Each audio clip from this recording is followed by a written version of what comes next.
Hi, are you considering opening an investment ISA in the UK? Or are you unsure about what criteria you should consider before opening an investment ISA in the UK? Then you need to watch this video. In this video, I'm going to be explaining what are the criteria that you should consider before opening an investment ISA, and personally share which investment ISA I use and why I use it. Get strong.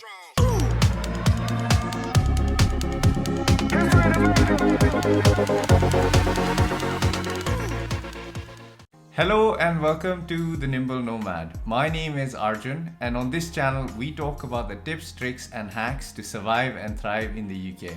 In case this is your first time, I cover a whole bunch of topics all focused on the UK on this channel, specifically going right from personal finance to immigration to just basic how-to-dos in the UK. And everything that I talk about on this channel is completely based on my own personal experience of either doing or using a specific product or activity. Now, as a first generation immigrant in the UK, one of the key pillars for me in order to become successful and have a secure financial life in the UK has been to invest money. And I do this through investing money in the stock market. Now, a lot of my friends, when I talk about investments and personal finance with my friends and colleagues, they often ask me, how do you actually invest and where do you even invest? So what platform do you use?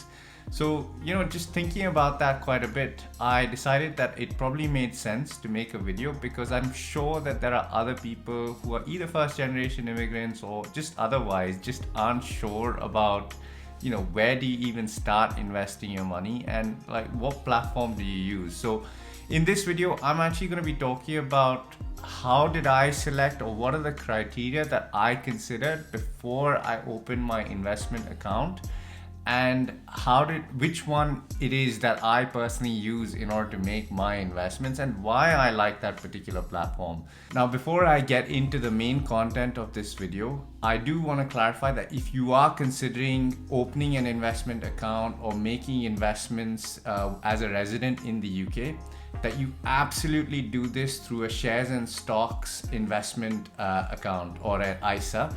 And if you don't know what an ISA or an individual savings account is, I actually did a video recently where I talked about how to transfer ISAs between providers.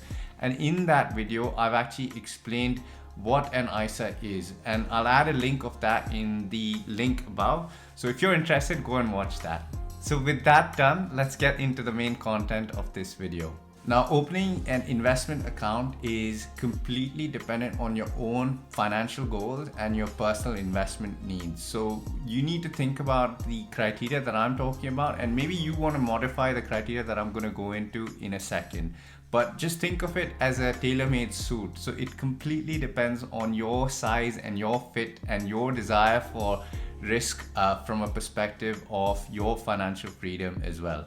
So based on my own personal experience, there are absolutely three key factors that you need to consider before opening an investment account. So criteria number one is the account fees and maintenance costs that come with opening an account. Criteria number two is what is the range or types of investments that you can make through the account.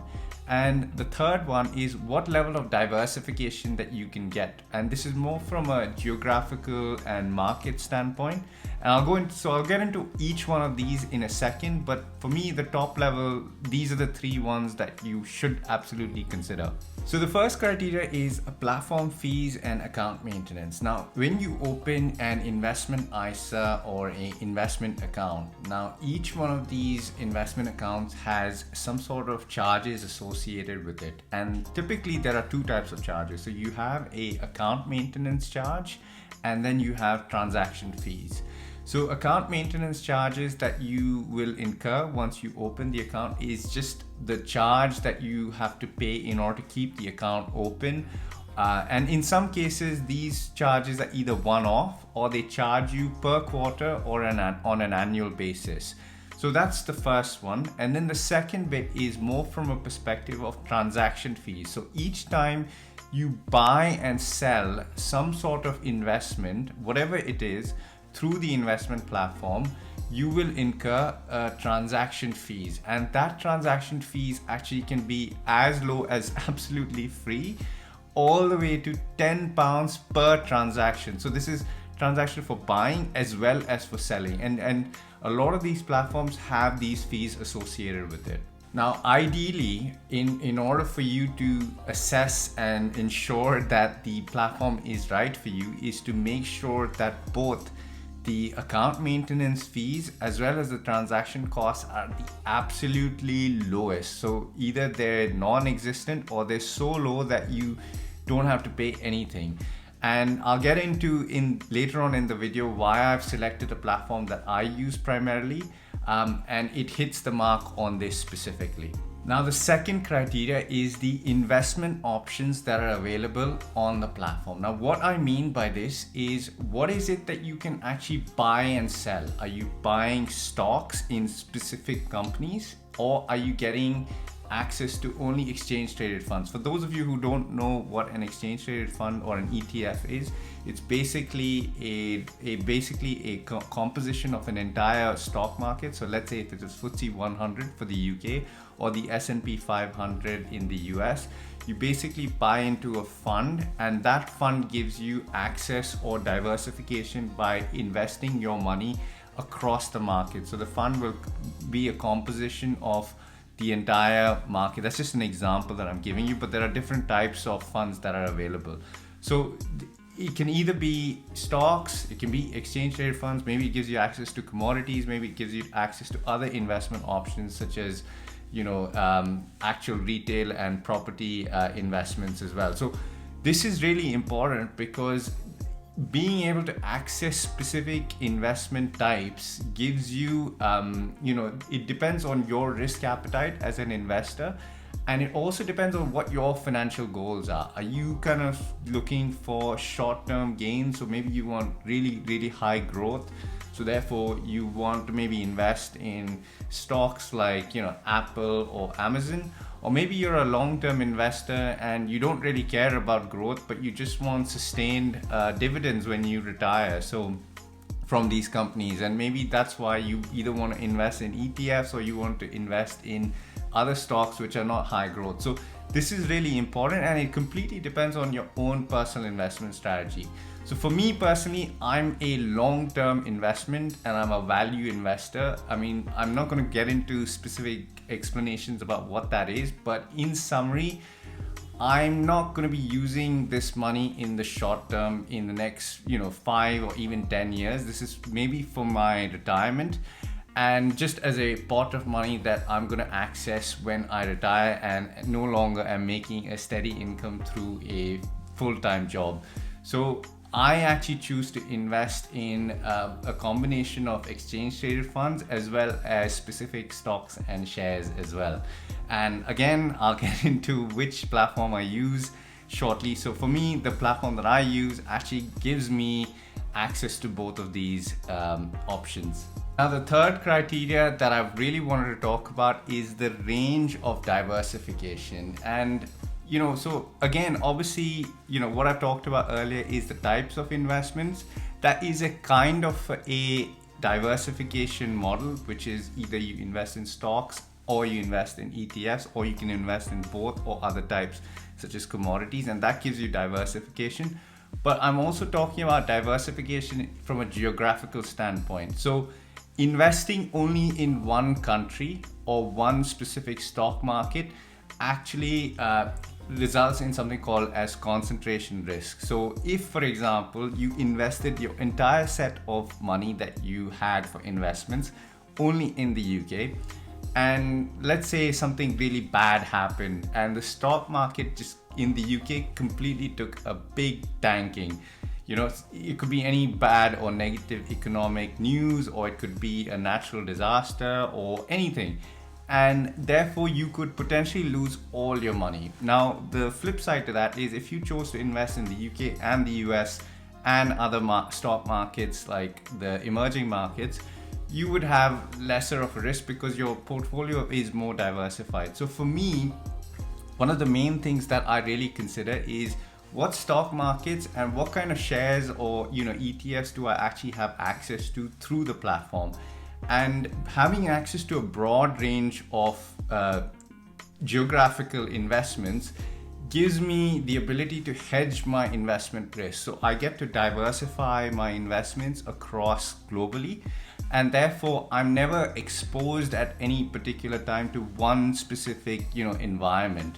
So this is quite an important thing that you want to consider when you're opening an investment account, because it will give you access to a broader set of investments and therefore reduce your risk to reward. Now, of course, if you're interested in a particular stock market or a particular investment type and you're sure that that's all that you're going to invest in, then that's absolutely fine. But again, make sure you consider this before opening an investment account. Okay, so this is the point where I reveal which platform it is that I actually use. So for me, I personally use Trading 212. Now, I'm sure if you looked up on YouTube, everybody who's probably doing any sort of personal finance channel has done some sort of review on Trading 212. And if you are interested, I'll add a link of it to my friend's channel who's done it. Neil's done a great video of this. But personally speaking, I use Trading 212 because firstly, from a cost perspective, there's absolutely zero transaction fee. So for buying and selling, there's no fees associated with the transactions apart from the tax that I probably need to pay. The second bit is from a perspective of actual range of investments, or being able to diversify. I can invest in ETFs as well as stocks and shares. So I have access to, for example, the Vanguard funds, as well as having access to stocks and shares. And moreover, again, from a cost-based perspective, if you chose to invest, for example, into a Vanguard fund through the Vanguard platform, there's an account maintenance fees that you get charged. Now, if you did it through Trading 212, there's no account maintenance charge. So actually, Trading 212 surprisingly is actually cheaper than Vanguard as well. And then finally, I guess from a more, geographical diversification perspective. So yes, I have access to the US stock market, the UK stock market, even the European stock markets, and some of the Asian emerging markets through the exchange traded funds that I can access. So for me, as a whole, Trading 212 is one of the best platforms available. It provides an ISA as well, so all my investments through Trading 212 are tax sheltered, because as long as I invest in them through the ISA. Of course, if you choose not to do it through an ISA, which would be weird, but if you did do it, you can do it through their invest accounts, which are just standard investment accounts.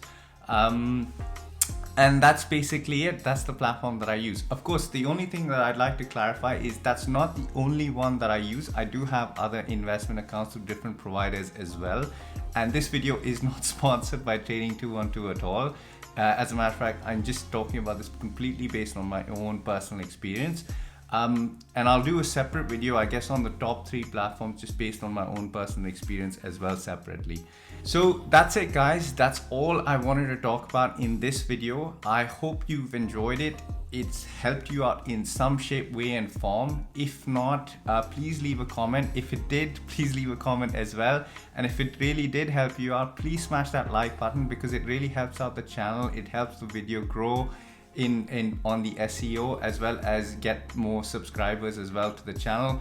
That would be really appreciated. So I look forward to seeing you in the next video. Thanks very much and goodbye.